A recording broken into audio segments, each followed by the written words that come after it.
The sponsor of this episode is Chadwell Supply, an OG in the multifamily industry. Chadwell Supply is the largest privately owned maintenance and repair supplier, and they deliver orders the next day from local warehouses across the United States. To find out how Chadwell Supply will make your day better, visit www.chadwellsupply.com/difference. Hello, friends. Welcome to another episode of Optimized, a marketing performance podcast. I'm Janet Rosseth, your host and 25-year multifamily marketing veteran. And we're here to bring you just a little 1% better in your daily life, whether it's professional, personal, systems, processes. That's what we're about in optimizing. So I'm super excited today to welcome Ashley Tobias from Kleinman Realty to the show. Ashley, you want to introduce yourself? Yeah, here. My name is Ashley Tobias. I'm the marketing manager at Kleinman Realty Company. Like Janet said, we're based out of Minneapolis, Minnesota. And I've been with the company for it'll be 4 years in September. 4 years. That feels like it went really, really fast. It does feel like it went really fast. I always like to get to know. Right, exactly. I always love to get to know how people land in marketing and multifamily because it's not a straight path in all cases. And you actually started from my favorite path as a leasing agent, right? Can you tell us a little bit more about how you landed within multifamily and then in marketing? Yeah, absolutely. I actually started way even before leasing agent. My dad had rental properties growing up, so I remember I would sit in his office with him and I would sort invoices, per property, and we'd be on site,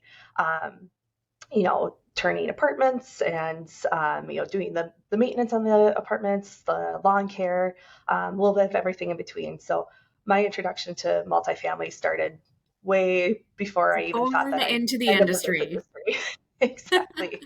But how I got into the leasing agent role was had just graduated college, about a year later, kind of looking to get into, the professional industry. I was looking to go the design route, either graphic design or something along those lines. And we're kind of just starting with COVID, so that industry wasn't necessarily panning out. And so I got connected with the owner and president of our company, and they had a leasing agent position available. And so I actually did a couple. So I interviewed for a couple different leasing agent positions. Ended up taking one at our property, Sumter Green Apartments, located in Crystal, Minnesota, and quickly transitioned into their assistant property manager role. So I was there for about a year. And then our president and owner caught wind that I was kind of interested in getting into the marketing side of things. And it just happened that their current marketing manager was looking to go more so part-time and kind of transition out of the role. And so that's how I landed in the marketing manager position. And it's been about 3 years now of the marketing side of things. It was actually the perfect lineup too, because the property that you started leasing at was actually the biggest property in the portfolio. Yes. So plenty of opportunity to learn the leasing route and to utilize the systems and processes in place and see the marketing on a larger scale. And I can remember even tapping into some of your artistic skills too, because we had you involved in the photography, I think maybe a little bit of the usage of the logo. So it was the perfect property for you to cut your teeth on, if you will, and really see the end of the on-site side before you started in the centralized office on the marketing side. Yeah, absolutely. I mean, like you said, I was delving into the photography side of things, which is actually what I went to college for. Which was great to be able to use that. Was doing some banner designs for them and a little bit more graphic design. And so, that was definitely kind of my stepping stone into this role now. Definitely. Tell us a little bit more about the Kleinman portfolio and types of properties and how it's structured as far as regions and owners, etc. Sure, yeah. So, like I mentioned, we're a Minneapolis-based company. All of our properties are in the Minneapolis area, with the exception of one that's about an hour north of the cities here. But we have about 5,500 units in our portfolio, which equates to actually 162 locations. So, 162 which I locations. don't 162, yep, physical locations. And, with that, I think close to 300 like physical buildings, just because, like our Sumter Green property per se has 10 buildings on the property. So it was interesting when I kind of started getting into this industry.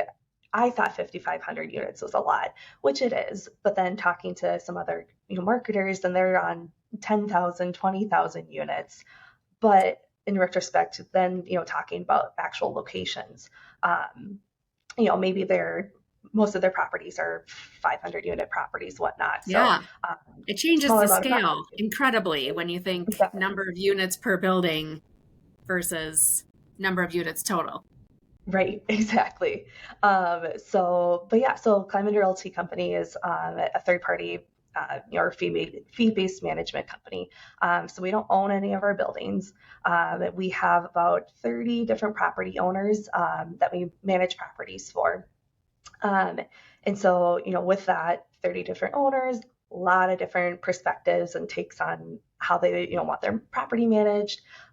We have everything from your, turn of the century properties, your brownstones, up until, the properties that were built in the early 2000s, 90s, whatnot there. So we definitely have a grand, large scope here of different types of properties, which is really exciting, and it makes everything, everything changes a little bit day to day. And so we have a portfolio manager team of 6, and they all have, broken out their properties. So they each manage a chunk of our portfolio here. Um, and so they're dealing with, direct owner communications, managing vendors, managing property managers, even maintenance technicians, and everything, under that scope. Um, and then also in our corporate office here, we have 4 rental managers, and they take on most of our paperwork and our admin processes. And So we you kind have of a have lot that. of your applications centralized. Yes, exactly. A lot Yeah. of that communication centralized, mostly due to, fair housing and just making sure that everything's consistent. It's a lot easier to manage 4 rental managers versus 70 property managers and resident managers. Definitely in the So screening process, especially as spread thin as some of your managers are overseeing small remote locations. Yep, absolutely. And just, especially now with, the state of Minnesota coming out with more landlord tenant laws, it's just easier to, yeah, like I said, manage 4 of them versus trying to make sure that everyone has the same communications and whatnot. Um, Yes. so yeah, So I that's want to cool. just repeat for a second. So 5,500 units, 162 property locations, 30 owners, 6 portfolio directors. And here's the reason that I really wanted to bring you on to talk with me today, Ashley, is how many people in your marketing department?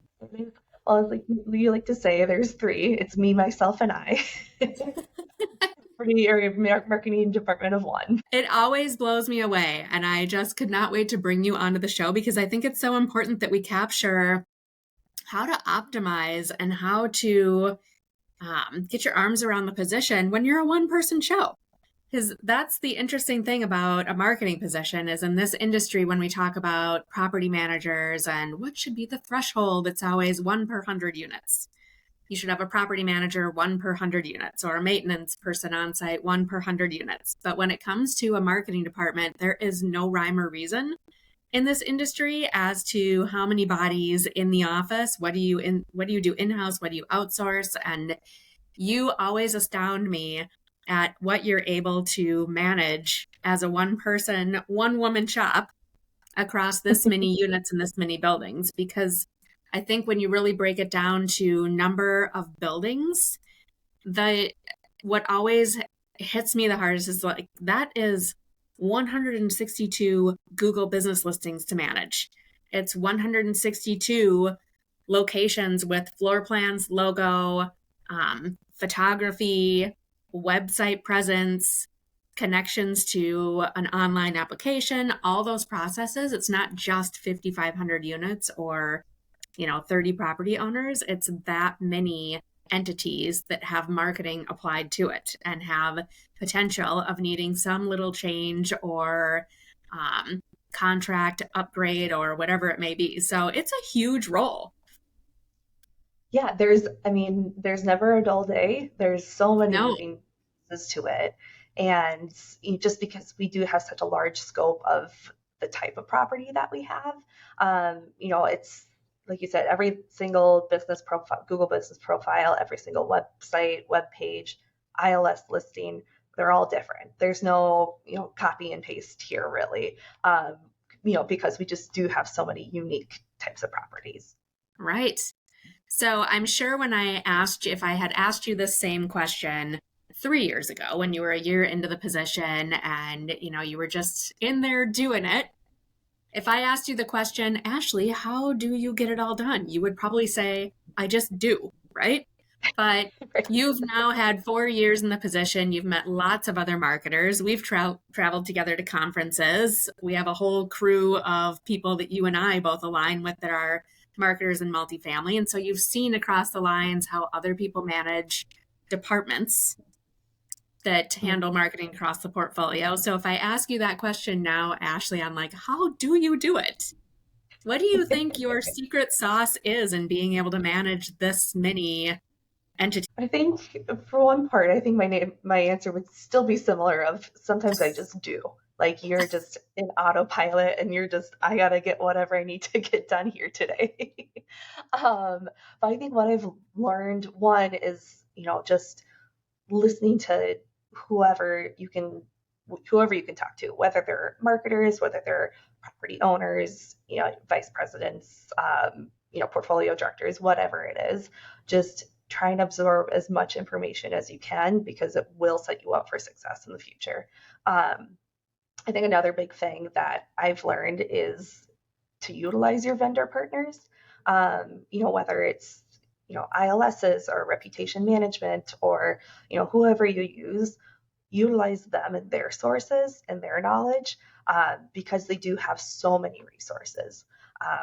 Looking back, I remember our first meeting together and I was probably 1 week into the marketing role and we were talking just about goals for the next year and whatnot. And I remember taking a step back and I'm like, what did I just get myself into? There are so many avenues to touch base on here and so much to do. And I had a moment where I was like, I need to take a step back and just kind of process everything. And I think part of that is I thought that I had to do that all alone and all by myself. And slowly I've, realized talking with other marketing partners and vendor partners and just attending conferences and whatnot, that you're not alone in it. It's a very collaborative industry and everyone's there just trying to help each other out. And at the end of the day, we all have the same goal. So I think it's also been a very rewarding experience as well. Definitely. I love those answers. So what I heard in there was you learn from wherever you can. Whenever you've got an opportunity to have an ear at the table with portfolio directors or VPs or owners or other marketers, you're trying to listen with the intent to learn and also utilizing your resources. And I know you and I have traveled to conferences together, attended things together. And one of the things that I told you early on that I just was always so impressed with is that you go into the room with a little bit of intention. You go into the room with the intention of meeting new people and coming out with some new networks. And a lot of times when people come into those kinds of events with their marketing team already with them, they don't get to know as many people. They might stay within their little circle and not feel like they need others outside of their walls. But you go into it with the intent of making a few friends and learning a few things, and then you actually reach back out to those people, which I love. Yeah, absolutely. I mean, like I said, we all have the same goal at the end of the day, and it's a very collaborative industry that we're in, and I think specific to marketers as well. because we all have the same challenges and we all deal with the same, same people, prospects, whatever it is. And so the more that we can learn from each other, the more successful we're all going to be at the end of the day. Right. And there have been some experiences in the last 4 years, even with just, you've leveled up the marketing department at your company so much. I mean, it was just at the cusp when you came into this role 4 years ago that there were some PropTech solutions that were getting evaluated. And I think you came in at exactly the right time as all those new systems launched. And, think about what are some of the biggest changes you've seen in the role in the last 4 years that help you do your job better on a daily basis by having information right on your screen rather than trying to touch base with 162 different properties and 30 owners. Yeah, absolutely. I think I can hands down say our biggest one is getting a CRM in place. We use Spherix or I Love Leasing for ours, and that has been the ultimate game changer. Like you said, when I came into the marketing position, we were just kind of on the cusp of it. Only had a few properties that had been utilizing it, and that I'm take a step back and look at the other properties that we have that aren't on a CRM, and they're still filling out contact cards by hand, Excel sheets that were pages long on a monthly basis, and you just look at the time that takes to complete all of that, turn it into your portfolio director, versus having that all automated. Right. Or the accuracy of it. Oh, absolutely. I mean, I think the big topic right now is, the multi-source attribution and, the fact that we maybe can't track all of it with our CRMs right now, but we can at least track some of it, it just speaks volumes. And I think, there was a challenge with that of, our owners never had to pay for a CRM before. They were just, relied on the property managers to turn in those sheets of paper or whatever it was. And, you kind of had that conversation of, okay, investing this money is going to, in the long run, save you money. It might be, a little bit of a feat at first, but we get transparency into information that's making the property successful. So there's less waste when you know where things are working and continue to focus there. Yeah, absolutely. Another one that we brought on and had kind of started when I had come onto was, having a reputation management software.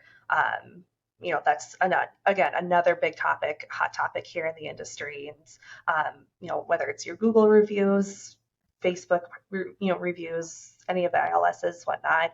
I mean, people look at those and they take those to heart.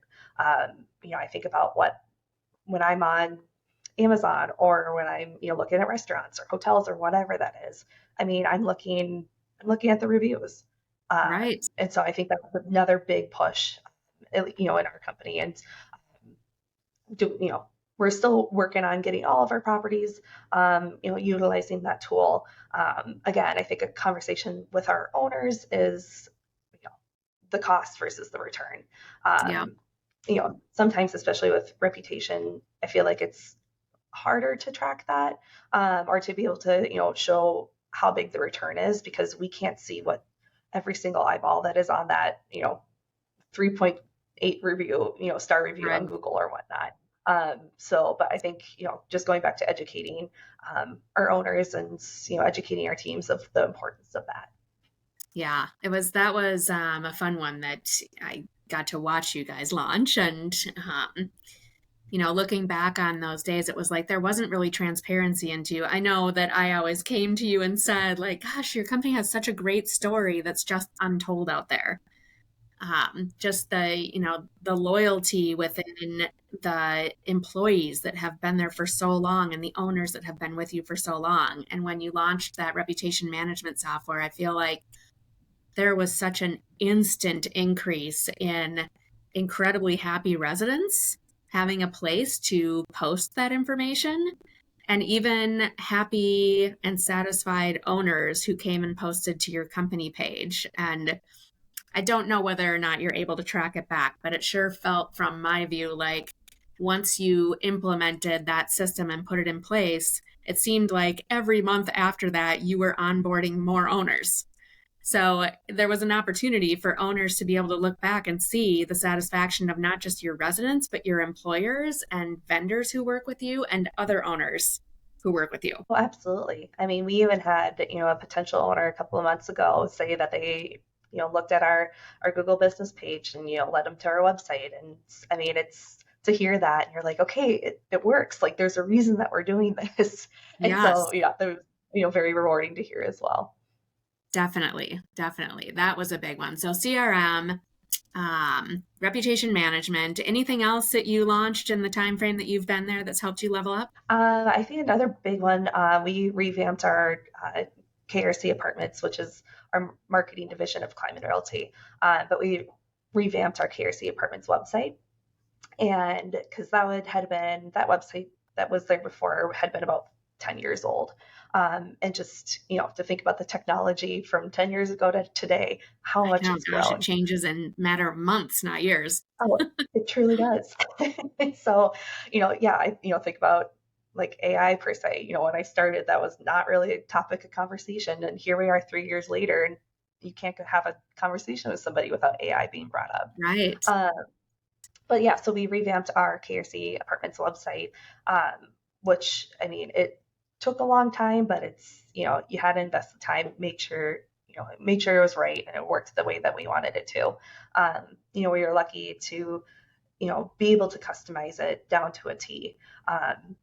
And so that was, yeah, really exciting for us to launch. We launched that last summer. And with that, I've started to change some of our tactics to use that KRC Apartments website almost as like an ILS, just Yeah. because we do have so many different properties there, and so many varying, rent prices and amenities and, everything under the sun there. So, trying to transition those tactics to drive more traffic to our website because it has those capabilities now. So smart. You have so many units in one region. And I mean, I know from just driving around the Twin Cities area, your signage is really based on KRC apartments rather than the individual properties. So once you get eyeballs to that property, it's really easy to see that, oh gosh, you have 6 other buildings in this 1 block radius. It's easy Yeah, to see that, oh, maybe this original building I looked at doesn't have anything available right now, but look at something right around the corner does. exactly. And I mean, our, property and resident managers are really good about, sending leads down the street if they need to. If somebody doesn't have availability, they know somebody else who does. And, we're able to send those Yeah. back and forth. And, yeah, definitely a pro to having multiple properties in the same area, like you said.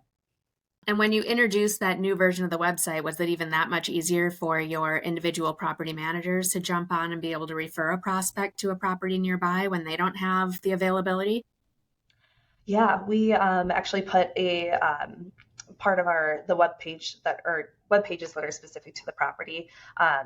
We put a little thing at the bottom that says, nearby properties. Um, it sounds simple now, but it's not something that we had before. So, Yeah. if prospects are looking at a specific property, they're able to scroll down and, see what else is in the area, in case that specific property doesn't have any availability. Right. Right. I always think like we build those for prospects, but how much easier is it too to train our property teams to be able to go right there and look too when they can't help somebody at their own property? Right, So exactly. beneficial. How do you go about determining priorities and goals for your portfolio or for marketing needs when you've got 6 different regional managers and 30 different owners and all these properties? What's your process internally with your group to try to set what the priorities should be? Because you obviously can't do it all as a one-person show. Right. I think, I think the one of the main things that we, do look at, like if we do have a property that we need to invest a lot of time is, the occupancy level. I think that's kind of probably number one that we look at. We use a report or a recovery list that we created in tandem with a occupancy recovery checklist. For the properties that maybe are struggling, maybe at a 80-85% occupancy rate. And so, then kind of taking those lists, maybe those, one of those properties is, in the red zone, as we call it. And, then kind of going to our occupancy recovery checklist, what things are we missing? We're evaluating digital curb appeal, physical curb appeal, what we're spending on marketing, what kind of conversion rates are, property managers or resident managers are working on. And so, hopefully, we don't get to the point where we're in those dire situations where we do have to evaluate that. But, that's definitely something that we're looking at consistently. And otherwise, we do a lot of value add projects with our properties. So, we just had a property in St. Louis Park who's just ramping up now. A lot of, apartment remodels, capital add projects, whatnot. With that has been some vacancy turnover. And so, just investing a little bit more time and, attending to that a little bit more. But also, you can't just focus on a couple properties at a time. You're trying to focus on all your properties at once. So yeah, there's definitely a balancing act there. Chadwell Supply is the proud sponsor of Multifamily Media Network.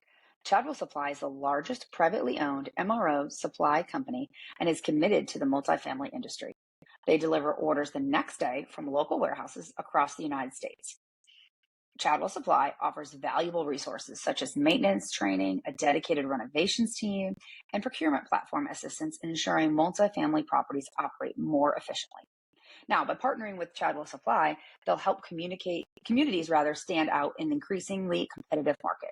So learn more at chadwellsupply.com/difference.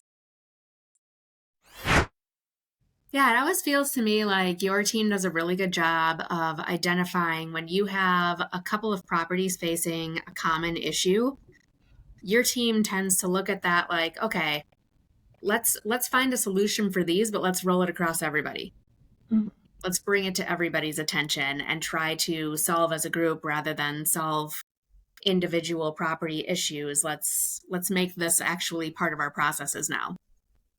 So going back to like your value add projects, I know when I first started working with Kleinman and toured your home office, you have an entire warehouse in the back of all of the preventative maintenance and value add projects, cabinet doors. And I was so blown away. Like, what a centralized theme to be able to cross over multiple properties with the same product and just bring those resources as a whole. And same thing with some of the leasing training that you've worked on in this last year, that instead of just looking at it from a standpoint of we're going to keep the focus on the properties that are struggling, you look at it as these same systems, these same tips and recommendations apply to everybody. So let's work with the ones who are struggling, but also train everybody else in the process as a preventative measure.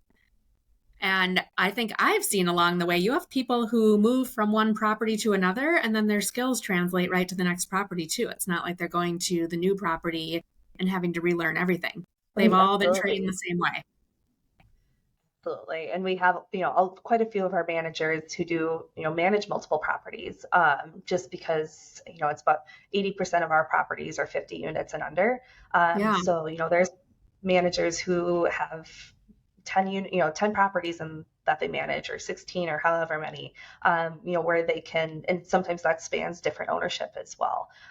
So they're taking their skills and, spreading them across the board, like you said. Right. Or just the coverage. I've seen you put people in place to cover a maternity leave or, a medical absence, and you're able to take a property manager from a few miles down the road and set them up with access into the CRM or the processes, and away they go and they're able to cover that property. So always been really impressed with how you're able to just cross talent across the entire portfolio rather than just property specific. Yeah, absolutely. We have a great team here, and I think even more so within the past few years, especially coming out of COVID, everyone has that mind, or that team mindset, where we're all in this together. It's not a one property versus another or anything like that. Yeah. Again, we're all working towards the same goals. So I'm sure we've made this all sound, we're 28 minutes into recording this podcast about how awesome everything is at Kleinman, but there's always challenges, right? What are your biggest challenges being a one-person shop or just with today's economy and, rental landscape? What are your biggest challenges right now? I think a big one, and I know I've seen it all over the place, is doing more with less, right? Yes, Where everywhere. there's so many things that have been cut over the past couple years. I kind of always say that marketing is last to be considered and first to go. Um, and so I think So true. a big challenge is educating educating our owners, educating our portfolio managers, property managers, even the importance of that and the importance of marketing, and just trying to be as transparent as possible. Coming forward with the data and showing that, hey, like there's a reason why we do the things that we do. And I think another big challenge that I've kind of realized is just hearing from so many different marketers and so many different even like startup companies and PropTech out there and all this kind of stuff. And they all have these different solutions. They all have different things that they want to test out or share with you and whatnot. And, there's my challenge is, okay, well, what do we focus on? I mean, Right. there's search ads, there's SEO, there's, the, photography, videography, there's AI, chatbots, tours, virtual tours, self-scheduled tours. I mean, there's so much out there. And I think my challenge is, okay, is how do I, keep our company moving forward, but, not just spread everyone so thin, not come to the table with, okay, here's the, tech stack of 25 that you need to manage. Let's dwindle it down. Let's perfect a few things instead of trying to do a little bit of everything. How do you tend to identify what the best tactic is going to be? Do you have like a general focus of, if the majority of the company can align with this tool, then yes, it's a go. Or if it's going to solve the business goals that are at hand, then yes, it's a go. Or how do you tend to look at that and determine what makes the most sense to launch? Because you're so right. There are a trillion squirrels out there that we could all just turn our attention to constantly, and it almost becomes too much tech. Right, exactly. I think the tactic that I use is because I feel like it's easy to introduce, especially from maybe like a corporate position and just and launch it out to your on-site teams, right? Because you're maybe not the one using it on a day-to-day basis, or you're using it in a different way. And so, I try and take the experience that I had on site, just kind of reflecting on that, but also just, getting intel from multiple people and, multiple departments as well. Because sometimes, maybe somebody that won't be using the program at all is going to have a different, perspective or different avenue on it. And especially with technology, you obviously want to introduce, some helpful tech options and whatnot. But if it's going to cause more time, cause more issues for the people actually using it, then you kind of got to step back and reevaluate, like, is this actually going to be helpful, or is this going to cause more headaches in the long run? Right. How many problems can it solve without adding more friction to the process? Right. Exactly. Because I mean, sometimes all the technology, all the AI coming out, there are times where it's great and it's super helpful, but there are times where it causes more issues in the long run. So sometimes that having that human connection and that humanism to it is almost more beneficial.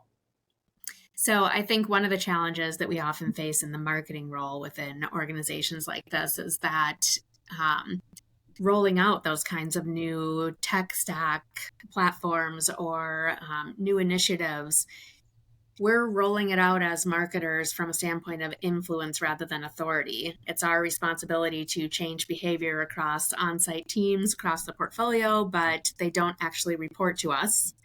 So we do have to kind of take it from a standpoint of influencing change rather than authority over change.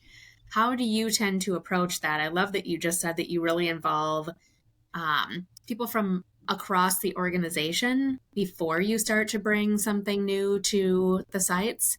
Once you bring it to the sites, how do you lead from influence and gain their buy-in as you go when you've got a new initiative like that? I think the biggest thing is just listening to their feedback. Whether it's positive, negative, constructive or not, just being a sponge in that scenario. Because I've rolled out a handful of things that I think are going to be great and I think they're going to be super influential. And all of a sudden it kind of backfires and then you're scrambling.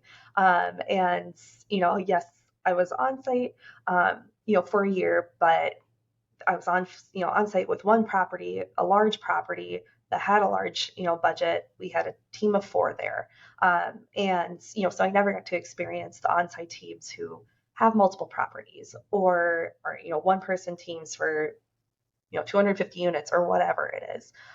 So I think the biggest thing is just, listening to their feedback and, being able to educate as well. Because there are times where maybe you get feedback and you kind of got to stick to your guns. And that's where you can flip it around and just say, okay, I understand what you're, saying, but here's the why. That's I really think that's good. another big thing too, is being able to have the why there. Instead of just saying, okay, but this is why we do it, because we do it this way. It might not be smooth on the starting line, but the reason that we're bringing it is worth the rough patch, right? Yep, exactly. And if there are issues with any of that, instead of just just saying, okay, there's an issue for whatever it is, come to the table with a solution.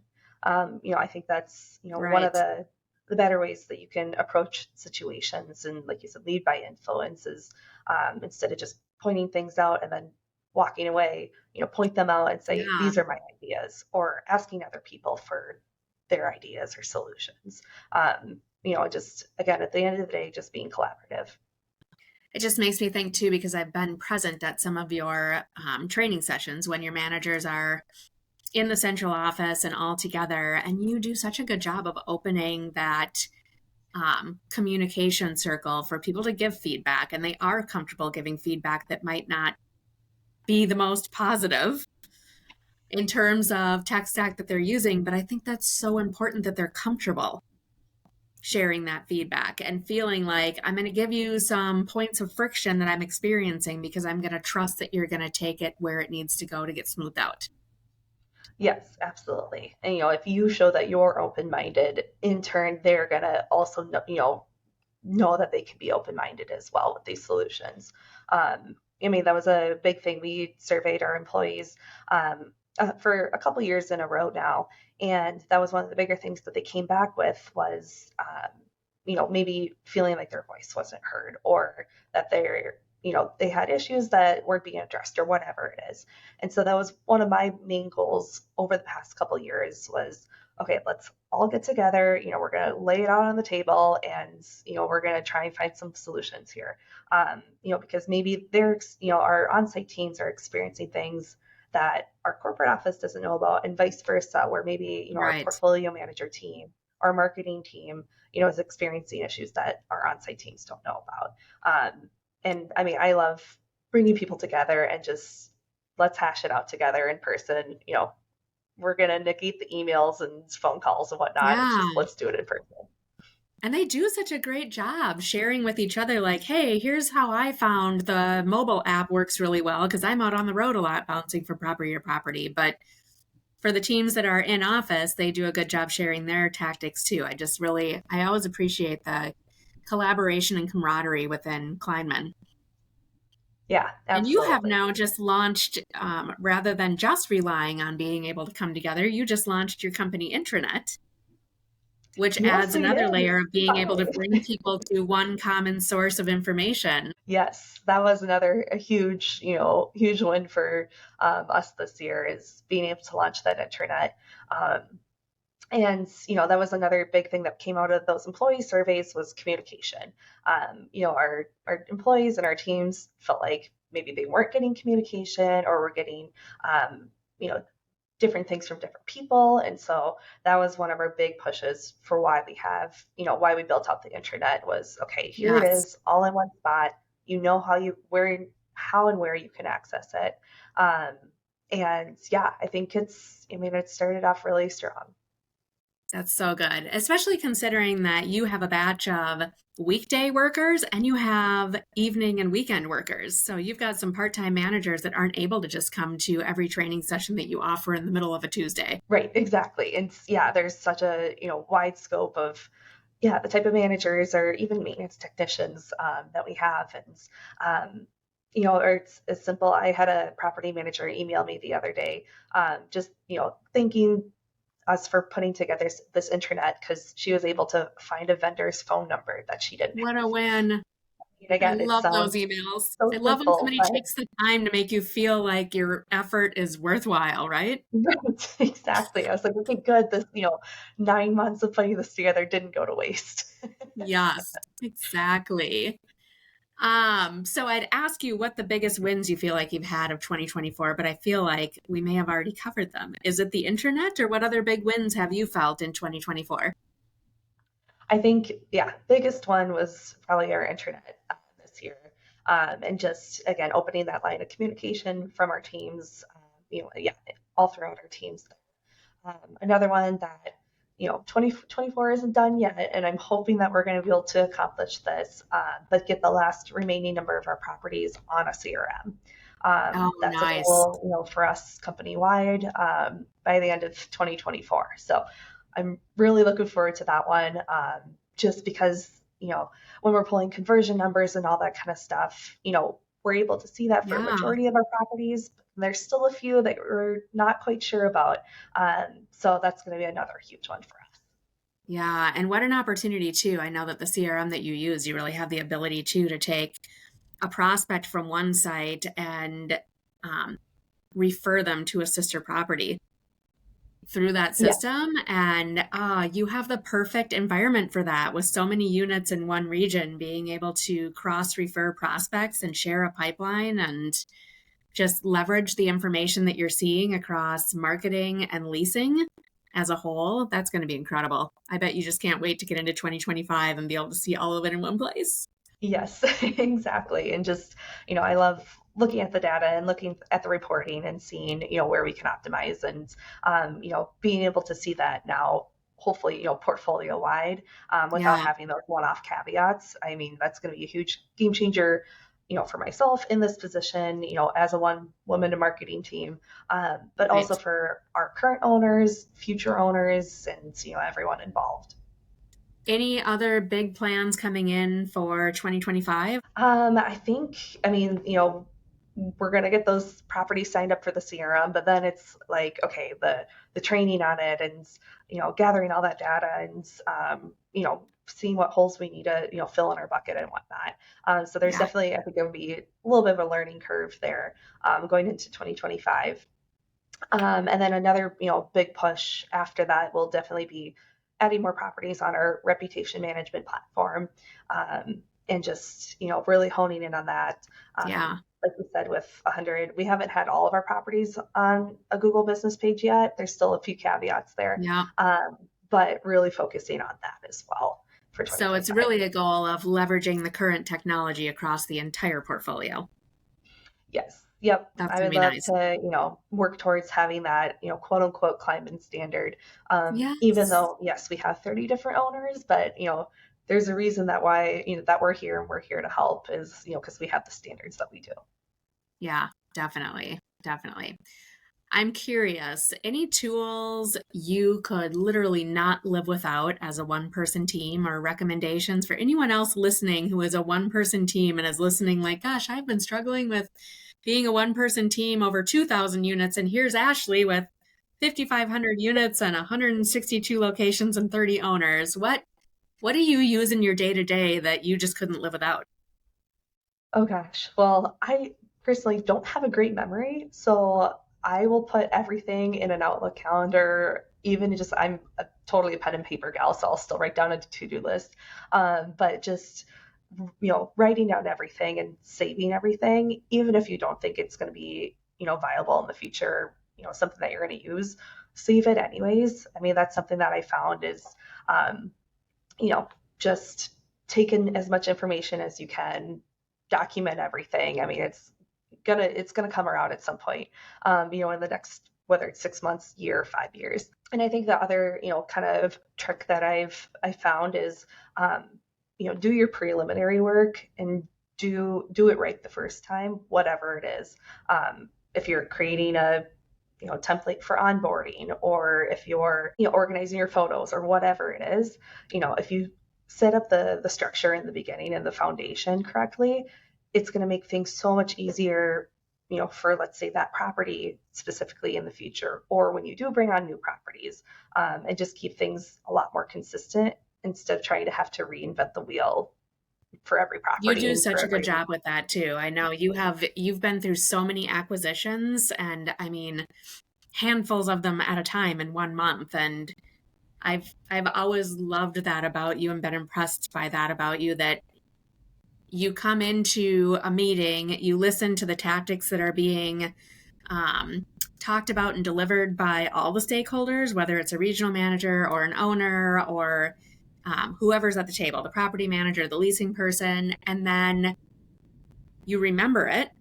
You document it as almost like, okay, these are really good ideas that we can incorporate anytime we face this situation again in the future.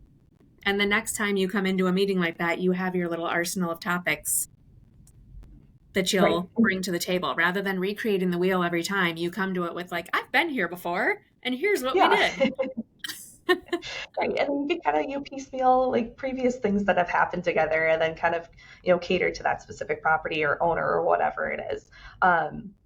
But yeah, I mean, I think that those would be my two main things is, save everything, document everything, and then use those as the foundation for any future projects, properties, whatnot. Yeah. So helpful. So helpful. Okay. So who do you follow to learn and grow? Who do you follow? Where do you go? What do you attend? For others who are out there that are just getting started in the industry or in this role, where would you refer them to get their information and learn and grow?